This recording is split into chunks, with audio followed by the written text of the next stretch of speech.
ಇನ್ನು ಈ ನಮ್ಮ ಯುಗಾದಿಯನ್ನ ಹೇಗೆ ಆಚರಣೆ ಮಾಡಬೇಕು? ಸಾಮಾನ್ಯವಾಗಿ ಎಲ್ಲ ಈ ಏನು ಹಿಂದೂ ಸಂಪ್ರದಾಯದಲ್ಲಿ ಬರುವಂತಹ ಎಲ್ಲ ಹಬ್ಬಗಳಿಗೂ ನಾವು ಹೇಳುವಂಥದ್ದು ಬೆಳಗ್ಗೆ ಎದ್ದ ತಕ್ಷಣ ಅಭ್ಯಂಜನ ಸ್ನಾನ. ಅಭ್ಯಂಜನ ಸ್ನಾನವನ್ನ ಮಾಡಿ ಮನೆಯನ್ನ ಕ್ಲೀನ್. ಹಿಂದೂ ಸಂಪ್ರದಾಯದಲ್ಲಿ ಬರೋದೇ ಶುಚಿತ್ವ ಮೊದಲು ಇಂಪಾರ್ಟೆಂಟ್. ಶುಚಿ, ರಂಗವಲ್ಲಿಯನ್ನ ಹಾಕ್ಬೇಕು, ನೀರು ಹಾಕಿ ಗುಡಿಸಿ ಮನೆಯನ್ನ ಕ್ಲೀನ್ ಮಾಡ್ಕೊಂಡು. ನೋಡಿ, ನೀವು ಯುಗಾದಿ ಹಬ್ಬ ಬಂದ ತಕ್ಷಣ ಮನೆಯಲ್ಲಿ ಎಲ್ಲ ಚೇಂಜ್ ಮಾಡ್ತಾರೆ. ಹೊಸ ಬಟ್ಟೆಗಳನ್ನ ತರೋದ್ರಿಂದ ಹಿಡಿದು ಹೊಸ ಏನು ಗೋಡೆ ಎಲ್ಲ ತೊಳೆಯೋದು ನೋಡಿದೀವಿ ನಾವು ಕೆಲವು ಸರಿ.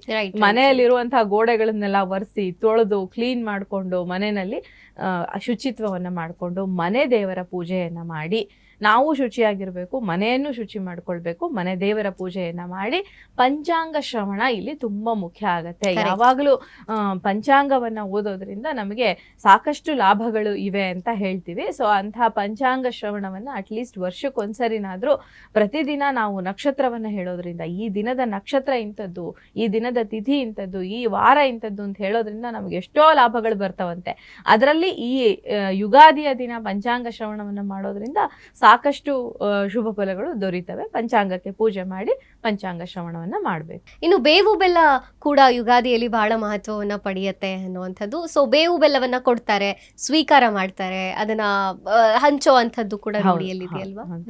ಈಗ ನಾವು ಬೇವು ಬೆಲ್ಲದ ಬಗ್ಗೆ ಮಾತಾಡ್ಬೇಕು ಅಂದ್ರೆ, ಹೊಸದಾಗಿ ಬೆಳೆದಿರುವಂತಹ ಎಳೆ ಬೇವನ್ನ ಹಾಗೆ ಬೆಲ್ಲವನ್ನ ಹುಳಿಯನ್ನ ಹಾಕ್ತಾರೆ. ಅಂದ್ರೆ ನಾವು ಎಲ್ಲ ರುಚಿಗಳು ಸೇರಿರ್ಬೇಕು ಅದರಲ್ಲಿ ಅಂತ ಹೇಳಿ ಹುಳಿ, ಕಹಿ, ಸಿಹಿ ಬೆಲ್ಲವನ್ನು ಹಾಕ್ತಿವಿ.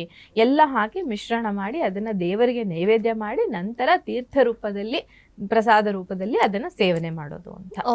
ಅಂದ್ರೆ ಅದರಿಂದ ನಮ್ಮ ದೇಹ ಕೂಡ ಶುಚಿ ಆಗತ್ತೆ ಅನ್ನುವಂಥ ಒಂದು, ಯಾವುದೇ ಸಂಪ್ರದಾಯ ಇರಬಹುದು, ಹಿಂದೂ ಸಂಪ್ರದಾಯದಲ್ಲಿ ಬರುವಂತಹ ಯಾವುದೇ ಕೆಲಸಗಳಿರ್ಬೋದು, ಅದಕ್ಕೆಲ್ಲ ಒಂದು ಸೈಂಟಿಫಿಕ್ ರೀಸನಿಂಗ್ ಇದ್ದೇ ಇರುತ್ತೆ.